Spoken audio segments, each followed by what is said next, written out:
హైదరాబాద్ నగరానికి ఔట్‌కట్స్‌లో ఒక పాత అపార్ట్మెంట్ కాంప్లెక్స్ ఉంది. దాని పేరు సూర్య ఎన్‌క్లేవ్. ఆ అపార్ట్మెంట్‌లో ఫిఫ్త్ ఫ్లోర్‌లో ఒక అమ్మాయి ఒంటరిగా ఉండేది. ఆమె పేరు స్నేహ. స్నేహ ఒక సాఫ్ట్‌వేర్ ఇంజినీర్. రోజంతా వర్క్ ఫ్రమ్ హోమ్ చేస్తూ ఉండేది. ఎవరితోనూ పెద్దగా మాట్లాడేది కాదు. ఆమె గురించి అపార్ట్మెంట్ వాళ్ళు ఒక మాట చెప్పేవాళ్ళు. ఆమె ఎప్పుడూ రాత్రి 2 గంటల తర్వాత ఎవరితోనో ఫోన్లో మాట్లాడుతుంది అని. కానీ విచిత్రమైన విషయం ఏమిటంటే ఆమె ఫోన్ రికార్డ్స్‌లో ఆ టైంలో ఒక్క ఇన్‌కమింగ్ కాల్ కూడా ఉండేది కాదు. ఒకరోజు అదే అపార్ట్మెంట్‌కి కొత్తగా షిఫ్ట్ అయ్యాడు అర్జున్. అతను ఒక జర్నలిస్ట్. క్రైమ్ స్టోరీస్ మీద రీసెర్చ్ చేస్తూ ఉంటాడు. మొదటి రోజు నుంచే స్నేహ బిహేవియర్ అతనికి స్ట్రేంజ్‌గా అనిపించింది. లిఫ్ట్‌లో కలిసినా కూడా మాట్లాడేది కాదు. కళ్ళల్లో భయం కనిపించేది. ఒకసారి అర్జున్ క్యాజువల్‌గా అడిగాడు, "మీరు ఓకేనా?" అని. స్నేహ ఒక్కసారి గట్టిగా చూసి చెప్పింది, "రాత్రి 2:17 బయటకు రావద్దు." అంతే. లిఫ్ట్ డోర్ క్లోజ్ అయిపోయింది. మొదట అర్జున్ నవ్వుకున్నాడు. కానీ అదే రాత్రి సరిగ్గా 2:17 అతని ఫోన్‌కి ఒక కాల్ వచ్చింది. చూస్తే అన్నోన్ నెంబర్. కాల్ లిఫ్ట్ చేశాడు. అవతల నుంచి ఒక అమ్మాయి ఏడుస్తూ, "దయచేసి డోర్ తీయొద్దు. ఎవరైనా నాక్ చేసినా తీయొద్దు" అని చెప్పి కాల్ కట్ అయిపోయింది. అర్జున్ షాక్ అయ్యాడు. ఎందుకంటే ఆ వాయిస్ స్నేహలాగే ఉంది. అతను వెంటనే బయటికి వచ్చాడు. కారిడార్లోకి అటూ ఇటూ చూశాడు. ఎక్కడా కూడా ఏమీ కనిపించలేదు. అంతా కూడా సైలెంట్‌గా ఉంది.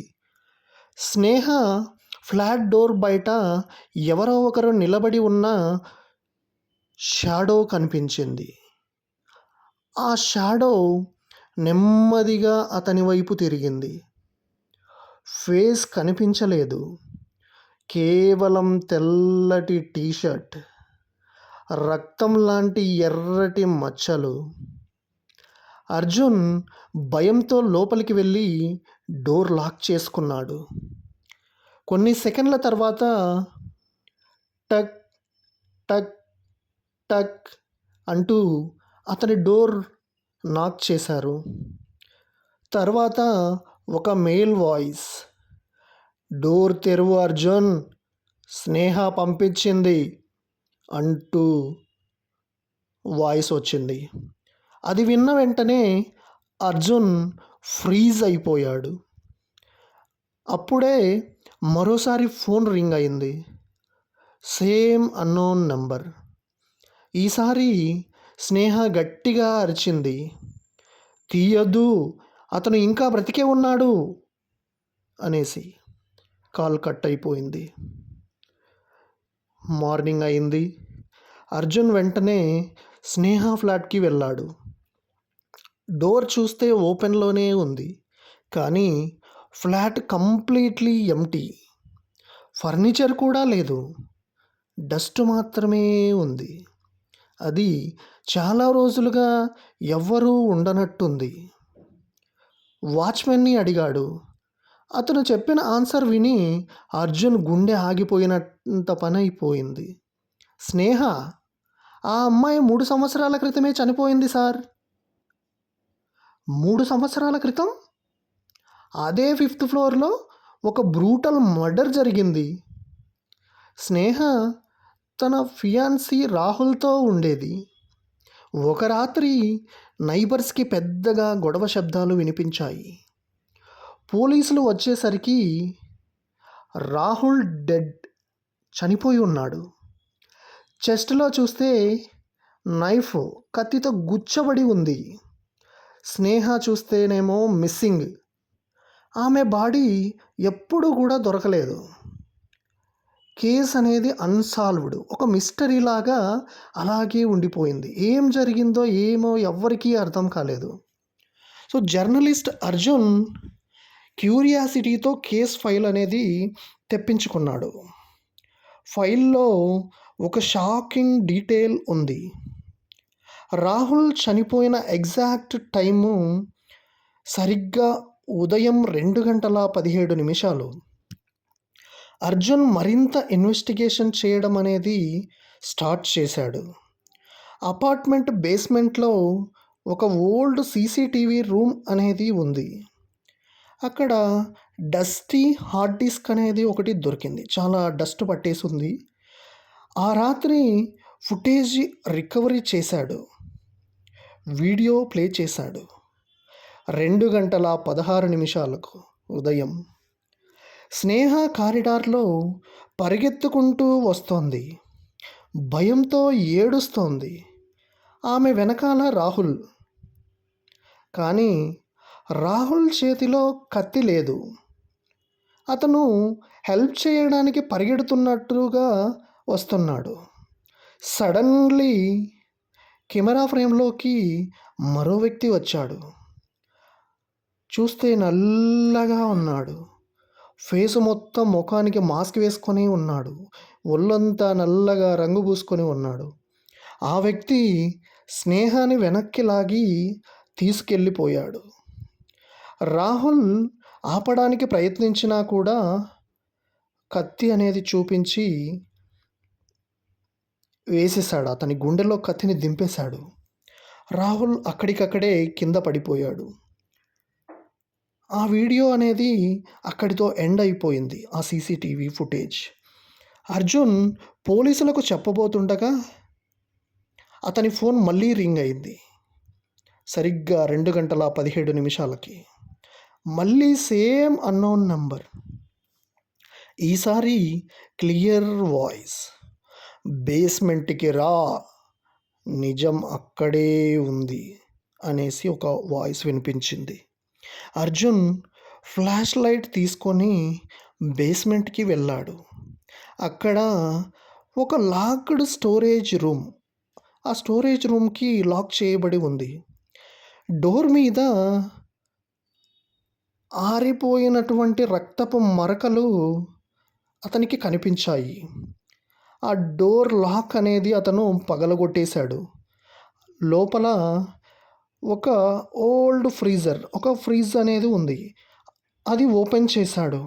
అందులో స్నేహ స్కెల్టన్ కనిపించింది. ఆమె మెడలో same pendant. Arjun almost collapse అయిపోయాడు. అప్పుడే వెనకాల క్లాప్ సౌండ్. తిరిగి చూశాడు. Apartment watchman. అతను స్లోగా నవ్వుతూ చెప్పాడు, చాలా స్మార్ట్ జర్నలిస్ట్. నిజం బయటపడింది. 3 సంవత్సరాల క్రితం వాచ్మెన్కి స్నేహపై అబ్సెషన్ ఉంది. కానీ ఆమె అతన్ని రిజెక్ట్ చేసింది. ఒక రాత్రి ఫోర్స్ చేయడానికి వెళ్ళాడు. రాహుల్ వచ్చి అడ్డుపడ్డాడు. ఆ గొడవలో రాహుల్ చనిపోయాడు. స్నేహాని బేస్మెంట్లో బంధించాడు వాచ్మెన్. కొన్ని రోజులకి ఆమె చనిపోయింది. బాడీ అలాగే ఫ్రిడ్జ్లో దాచిపెట్టేశాడు వాచ్మెన్. కేసుని కనపడకుండా డిసపియర్ చేసే ప్రయత్నం చేశాడు. వాచ్మెన్ ఆ కత్తి తీసుకొని అర్జున్ వైపు నడుస్తూ వెళ్ళాడు. అప్పుడే బేస్మెంట్ లైట్స్ ఒక్కసారిగా ఆఫ్ అయ్యాయి. మొత్తం కూడా చీకటిమయమైపోయింది. వాచ్మెన్ ఒక్కసారిగా గట్టిగా అరిచాడు. లైట్స్ ఆన్ అయ్యేసరికి అతను నేలపై పడిపోయాడు. చూస్తే అతని చెస్ట్లో కత్తి దిగబడి ఉంది. అతని ముందు స్నేహ యొక్క నీడ ఉంది. ఆమె నెమ్మదిగా అర్జున్ వైపు చూసింది. చిరునవ్వు నవ్వింది. మరి ఒక మాట చెప్పింది. ఇప్పుడు సరిగ్గా 2:17 ముగిసిపోయింది అని చెప్పి ఆమె అక్కడ నుండి మాయమైపోయింది. నెక్స్ట్ డే పోలీసులు వచ్చారు. కేస్ అనేది క్లోజ్ చేశారు. అర్జున్ స్టోరీ అనేది పబ్లిష్ చేశారు. అపార్ట్మెంట్ను పర్మనెంట్గా పోలీసులు సీజ్ చేసేశారు. కానీ కొన్ని నెలల తర్వాత ఆ బిల్డింగ్ను డీమాలిష్ చేయడానికి వర్కర్స్ వెళ్ళారు. ఆ మొదటి రాత్రి సరిగ్గా 2:17 అందరి ఫోన్స్కి ఒక కాల్. అవతల నుంచి ఒక అమ్మాయి వాయిస్, డోర్ తీయద్దు అని. Thank you for watching. Please subscribe my channel taxi life Telugu. Thank you. Have a nice day.